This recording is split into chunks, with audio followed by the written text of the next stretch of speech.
நம்ம சேனல்லேருந்து தொடர்ந்தாப்பெல்லாம் நீங்கள் வீடியோக்களை பார்க்கணுன்னு நினச்சிங்க நம்ம சேனலை சப்ஸ்கிரைப் பண்ணுங்கள் கீழே பெல் சிம்பிள் இருக்கும் அதையும் கிளிக் பண்ணுங்க. வாங்க வீடியோக்குள்ளே போகலாம்.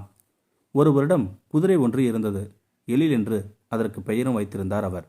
அவருடைய நிலத்து வேலைகளுக்கு பெரிதும் உதவுவது எழில்தான். ஒரு மாலை நேரத்தில் தன் வீட்டு வாசலில் உட்கார்ந்திருந்தார் அந்த விவசாயி. அவரை தேடிக்கொண்டு ஒருவர் வந்தார்.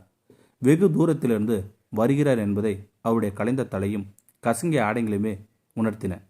வந்தவர் வணக்கம் சொன்னார் அந்த விவசாயிக்கு. விவசாயி அவர் அமர்வதற்கு ஒரு நாற்காலியை கொண்டு வந்து போட்டார். அவர் உட்கார்ந்திருந்ததும் சூடாக டீ குடிக்கிறீங்களா என்று கேட்டார். வந்தவர் அவசரமாக வேண்டாம் என்று சொன்னார். சொல்லுங்க, என்ன விஷயம்? விவசாயி கேட்டார். ஒன்றுமில்லை, நான் கோபி முள்ளங்கரையிலிருந்து வரேன். இது எனக்கு பழக்கமில்லாத பாதை. வழியில் கண்ட்ரோல் பண்ண முடியாமல் நான் வந்த காரு ஒரு பள்ளத்தில் இறங்கிடுச்சு. அதை வெளியே எடுக்கணும். உங்ககிட்ட ஒரு குதிரை இருக்குன்னு சொன்னாங்க. அதை கொண்டு காரை வெளியே எடுத்துடலாம் என்று சொன்னாங்க. அதான் உங்ககிட்ட உதவி கேட்கலாம் என்று வந்தேன் என்று சொன்னார் அவர். ரொம்ப பெரிய காரா என்று கேட்டார் விவசாயி. இல்லை இல்லை, சின்ன கார் தான் என்றார் வந்தவர். விவசாயி கயிறு உட்பட சில உபகரணங்களை எடுத்துக்கொண்டார். குதிரையின் கட்டை அவிழ்த்து அதையும் நடத்தியபடியே அவருடன் சென்றார். விவசாயி கார் விழுந்திருக்கும் பள்ளம், அதன் நிலை எல்லாவற்றையும் பொறுமையாக பார்த்தார் விவசாயி. கார் சிறியதாக தான் இருந்தது.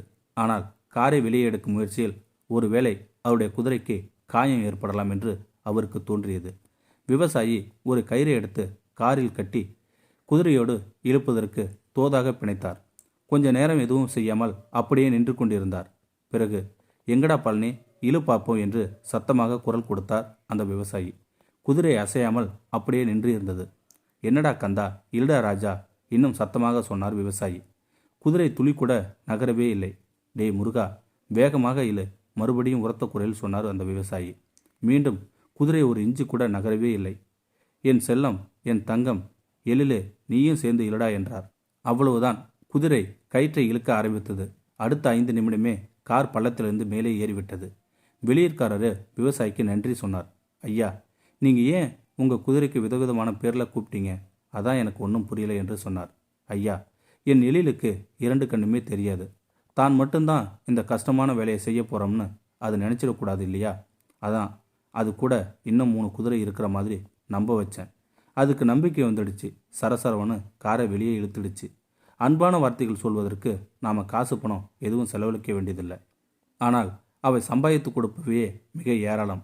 இதையே பிரான்சு கணிதவியலரும் தத்துவவியலருமான பிராயிஸ் பாஸ்கல் மிகவும் அற்புதமாக சொல்லியிருக்கிறார்.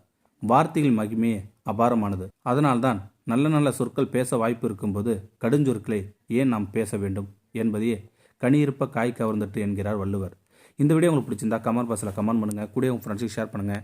இதுவரை நம்ம சேனலை சப்ஸ்கிரைப் பண்ணுங்கள். சப்ஸ்கிரைப் பண்ணிங்க. கீழே பெல் சிம்பிள் இருக்குது, அதையும் கிளிக் பண்ணிங்க. தேங்க்யூ ஃபார் வாட்சிங்.